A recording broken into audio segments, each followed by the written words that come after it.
ተሰጠኝ። ሰጠህ እንዴ? ቆይ ከሰልፉ ያጠራኝ ግርማ ምልሰው ለምን ቆምሽ እዚህ ጋር ደሞዝ ነው ስለው ሳቀ። በጣም አለማወቄን ነው ያሳቀው። ያው ልጅነትም አለ እና ድፍረቴንም ነው ያሳቀው። አይከፈልሽም እኮ አሁን 4 ቀን ሰርታ እንዴት ደሞዝ?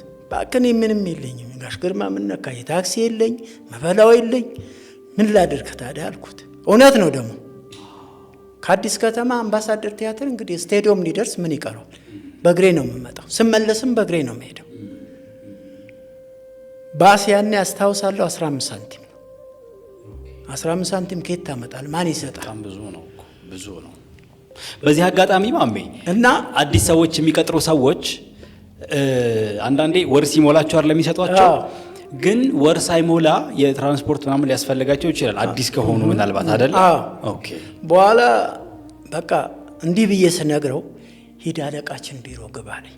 አቶ ተስፋዬ ለማ ያልኩ እሳቸው ቢሮ ሂድና ቤተሰብ የሚረዳኝ ሰው የለም፣ ዘመድ የለኝም እና ምንም ነገር የለኝም፣ ደሞዝ ተሰልፌ ነበር አስወጡኝ በለው አለው።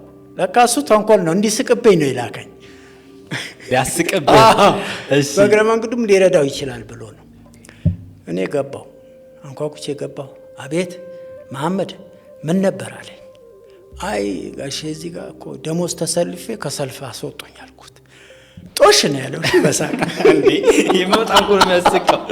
በ4 ቀን ደሞዝ እንዴ ስንት ቀን ሆነ? 4 ቀን አልኩት። በጣም ሳቀ። እዚህ እኮ ምንም ዘመድ የለኝም፣ ቤተሰብ የለኝም። እንደገና ደግሞ እውነትም ነገሩ እውነትነት ስላለው እንባዬም ይመጣል። ውስጤ እንትን አለ ችግሩ አለ አይደል? ብሶቱ አለ።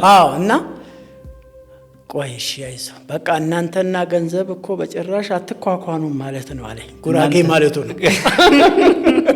እኔ ልጠይቅ ነበር እናንተ እነማናችን ነበር? ኦኬ አትኳኳኑም ማለት ነው። በጣም ሳቀና ትንሽ ወረቀት ጻፈልኝ። ሂሳብ ክፍል ሹሙ አቶ አሰፋ ይባል ነበር አስታውሳለሁ። እዛ ላክልኝ።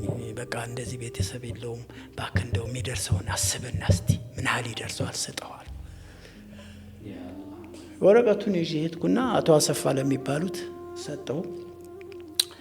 እሳቸውም አዩኝና እንደው እንደ መሳቃሉ ወረቀቱን እሺ ቆይ ውጭ ያሉኝ 18 ብር ምናምን ሰጡኝ። ካልኩሌት አድርገው የ4 ቀን 100 ብሩ እንዴት ሰርተውት እንደሆነ አላውቅም፣ ግን 18 ብር ተሰኝ ወር አደረሰኝ። እሺ